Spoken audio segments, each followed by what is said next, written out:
If you're over 70 and one of the most important things you want to get back is learning how to get up off the floor in a way that feels good on your body again, then I want to show you some movements that will help you get there today. Because here's the deal. I was in a call recently with one of our WeShape members. And this member is 73 years old. And I was so happy she shared the results that she had. She said, I was able to get up off the ground again pain-free. I haven't been able to do that in decades, all right? Now, why she was able to do this isn't just because she practiced getting down on the ground and back up. That is a good way to practice things, but what you really want is you want to strengthen your lower body. You want to make sure you have enough flexibility in your lower body, and you want to make sure you have enough strength in your core, your shoulder blades and your shoulders, and good coordination to be able to make this movement happen. So here's a few movements that people practice in our WeShape routines that will help you gain the strength to be able to get off the floor pain-free again. Okay, the first move you want to practice is what's called a burpee walkout.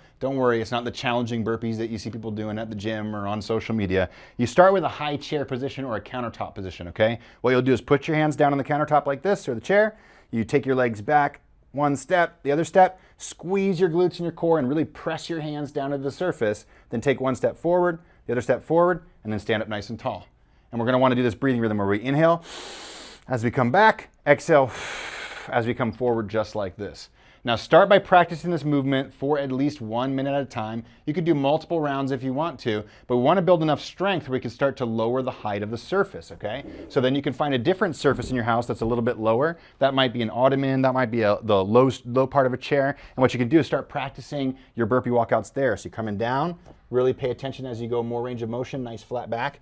Walk your feet back, squeeze your glutes and core, press those hands down, step your feet forward and go ahead and stand up just like this. Now again, once you can do about maybe 10 or 20 of those in a row, not only will you be strengthening your hips and your lower back and your core and your shoulders, you'll also be improving your range of motion so you can eventually get down on the floor. Now the goal for this movement is to gradually go to lower and lower surfaces, right? So you might have a couple of yoga blocks or something you could put down on the ground that's in between this height and the floor, and eventually you want to be able to do this. Put your hands down on the floor like this, step one foot back, step the other foot back, nice tight plank position, step one foot forward, other foot forward, shift the weight back to your heels, and stand up nice and tall just like this.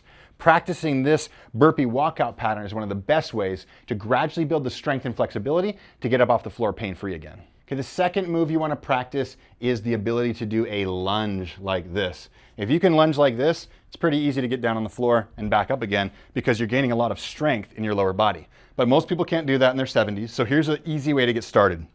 Stand in front of a chair. I want you to slowly shift your weight mostly to one foot. Use your hands for support like this, and you're just going to step that foot backwards, and you're going to bow forward from the hips a little bit. You can start as small as you want. It could literally be this motion right here and then back up, and then this motion right here and then back up. That's totally fine. The goal is to see if you can start to step back a little further as you get stronger over time. So maybe your step goes a little bit further like this, and you feel more through the glutes, the hamstrings, and you have to bend your knee a little bit more to do this position. Now, if you're able to go about halfway down like this, when you're going back and forth on these reverse lunges, then we can try a different variation of this movement, okay? This variation is going to be putting the chair or the countertop next to you for support rather than right in front of you, and we're going to try to use it as minimal as possible. So now we're going to see if we can do half reverse lunges, just using the hand on the chair for support.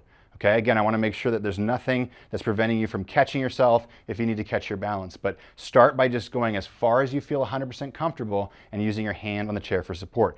Eventually, what we want to be able to do is grab onto that chair if you need to and see if you can come all the way down, kiss the knee to the ground, and press back up and switch to the other side, just like this. And then eventually, we want to take the chair away. We want to practice doing lunges without the chair and working through a full range of motion.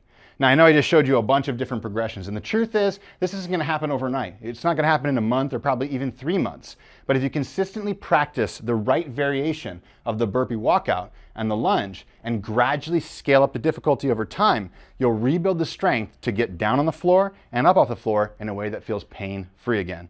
And if you want to learn the right variation of these movements, plus you want us to find more movements and stretches to help your body gain strength, gain stability, gain confidence, and gain flexibility again, then that's why we created our WeShape movement assessment, okay?